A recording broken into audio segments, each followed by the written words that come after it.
నమస్కారం. Star hospital సుఖీభావ్కు స్వాగతం. ఈ రోజు సుఖీభావ్లో పిత్తాశయంలో రాళ్లకు ఆయుర్వేద వైద్యం, ఛాతీలో నొప్పి గుండెపోటేనా, గర్భిణీ దశలో మోర్చలు ప్రమాదమా, తల్లి రక్తంలో పిండం జన్యుక్రమం, ఇంకా సమస్య సలహా హెల్త్ టిప్.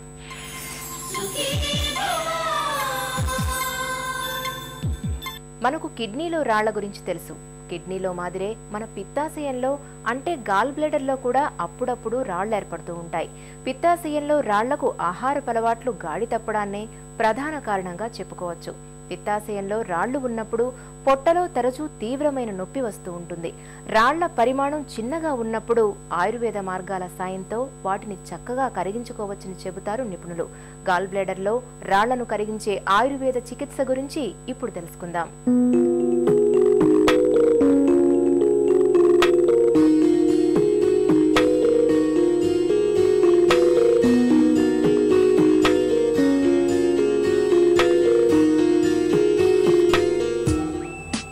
అజీర్తి చేసినప్పుడు కడుపు నొప్పిగా అనిపించడం సహజమే. అజీర్తి తగ్గితే కడుపు నొప్పి కూడా అదే తగ్గిపోతుంది. అయితే కొంతమందిలో చాలా తరచుగా కడుపులో నొప్పి వస్తుంటుంది. అపెండిసైటిస్ ఏమో అని అనుమానపడతారు చాలా మంది. అయితే ఇలా తరచూ కడుపు నొప్పి రావడానికి పిత్తాశయంలో రాళ్లు ఏర్పడటం కూడా కారణాలుగా ఉంటాయి. ఇదిగో ఇక్కడ కాలేయానికి దిగువన కనిపిస్తున్నదే పిత్తాశయం. జీర్ణక్రియకు అవసరమైన పైత్యరసాన్ని నిల్వ చేయడం దీని ప్రధానమైన విధి. అయితే మన ఆహారపు అలవాట్లు గాడి తప్పినప్పుడు, రోజువారీ ఆహారంలో ఎక్కువ మొత్తంలో కొవ్వు పదార్థాలను తీసుకుంటున్నప్పుడు పిత్తాశయంలో రాళ్లు ఏర్పడుతుంటాయి.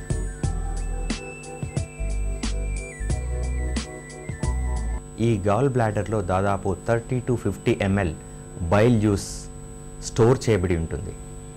ఈ గాల్ బ్లాడర్లో వివిధ కారణాల చేత ఏర్పడేటువంటి రాళ్ల వంటి పదార్థాలుకే యాక్చువల్గా పిత్తాశయంలో రాళ్ళు లేదా గాల్ బ్లాడర్లో స్టోన్స్ అని అంటారు.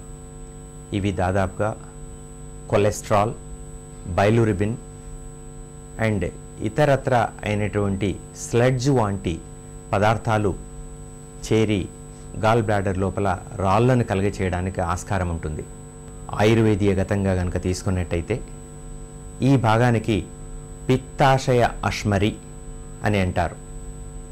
ఈ పిత్తాశయ అశ్మరిలో ఆయుర్వేదంలో దీనిలో వాతజ, పిత్తజ, కఫజ అనేటువంటి రకాలుగా కూడా తీసుకోవచ్చు. పిత్తాశయంలో రాళ్ళు ఏర్పడడానికి సాధారణంగా హెవీ జంక్డ్ ఫుడ్ తీసుకోవడం, ఎక్కువ ఆయిలీ ఫుడ్ తీసుకోవడం, మసాలాలు, ఫ్యాట్స్కి సంబంధించినటువంటి మాంసాహారాలకు సంబంధించినటువంటి వివిధ రకములైనటువంటి అన్సాచురేటెడ్ ఫ్యాట్స్ను ఎక్కువగా తీసుకోవడం చేత ఈ పిత్తాశయంలో రాళ్ళు ఏర్పడడానికి ఆస్కారం ఉంది. అంతేకాకుండా ఇర్రెగ్యులర్గా ఆహారపు అలవాట్లలో ఇర్రెగ్యులర్గా ఫుడ్ హ్యాబిట్స్ ఉండడం చేత ఆల్కహాల్ అండ్ కొవ్వు పదార్థాలతో కూడినటువంటి ఆహార పదార్థాలని తీసుకోవడం వల్ల కూడా ఇవి రావడానికి ఆస్కారం ఉంది. ఈ రాళ్ళు పిత్తాశయంలో చేరినట్టయితే మొట్టమొదటగా ఆ పిత్తాశయంలో ఒక రకమైనటువంటి వాపును కలగచేయడానికి ఆస్కారం ఉంటుంది. దానికే కాలిసిస్టైటిస్ అని అంటారు. పిత్తాశయం లోపల ఒక మ్యూకస్ పొర లోపల ఒక రకమైన వాపుకు కాలిసిస్టైటిస్ అంటారు. దానిలో గనక రాళ్ళు చేరినట్టయితే కాలిసిస్టో లిథియాసిస్ అని అంటారు. సాధారణంగా 40 years పైబడినటువంటి స్త్రీలలో ఫర్టైల్ అంటే ఎక్కువ మంది సంతానం కలిగినటువంటి వాళ్ళల్లో ఈ వ్యాధి, ఫ్యాటీ ఎక్కువగా ఊబకాయం ఉన్నటువంటి వాళ్ళల్లో ఈ వ్యాధి రావడానికి ఆస్కారం ఉంది. అంతేకాకుండా కాంట్రాసెప్టివ్స్ పిల్లలు కలగకుండా వివిధ రకమైనటువంటి హార్మోనల్ పిల్స్ తీసుకోవడం చేత ఫ్యాటీ యొక్క శాచురేషన్ను గాల్ బ్లాడర్ లోపల కేంద్రీకరింప చేయడం చేత కూడా ఈ రాళ్ళు రావడానికి ఆస్కారం ఉంది. పిత్తాశయంలో ఏర్పడే రాళ్లు 2 రకాలుగా ఉంటాయి. ఒక రకం కొలెస్ట్రాల్ రాళ్లు, రెండో రకం పిగ్మెంట్ రాళ్లు. సాధారణంగా ఈ రాళ్లు 40 సంవత్సరాల వయసు దాటిన వారిలో మాత్రమే కనిపిస్తాయి.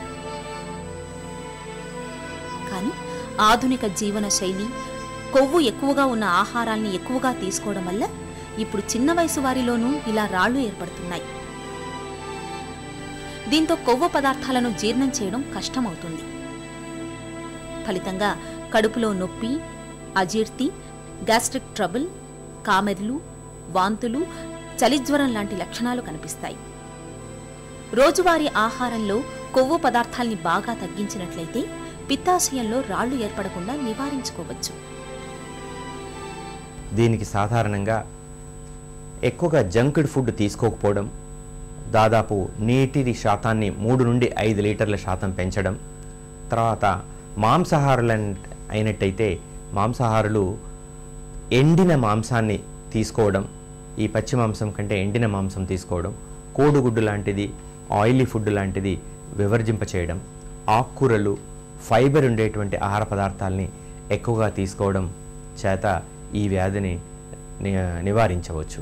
ప్రతిరోజు కనుక 4 యాపిల్ యాపిల్స్ని కలిపి ఫ్రెష్ జ్యూస్ను తయారు చేసి ఆ జ్యూసును రోజు ఉదయం ఒక 4 గ్లాసుల వరకు తాగడం, తర్వాత ఆలివ్ ఆయిల్ కలిపినటువంటి 5 to 10 ml ఆలివ్ ఆయిల్ కలిపినటువంటి లైమ్ జ్యూస్ను దాదాపు 1 నుండి 2 లీటర్లు ఒక దినంలో తాగడం చేత కానీ, తర్వాత ముఖ్యంగా సన్ఫ్లవర్ ఆయిల్ను రోజు పొద్దున్నే లేచి ఒక 1/2 స్పూన్ను ఆయిల్ను గోరువెచ్చని నీళ్ళతో కొంచెం శొంఠి, జీలకర్ర పొడిని చేర్చి తీసుకున్నట్టయితే ఈ వ్యాధిని పూర్తిగా నివారించడంలోనూ, సైజులను తగ్గించేసి అది బయటికి పంపించడం లోపల చాలా ఉపయుక్తకరంగా ఉంటుంది.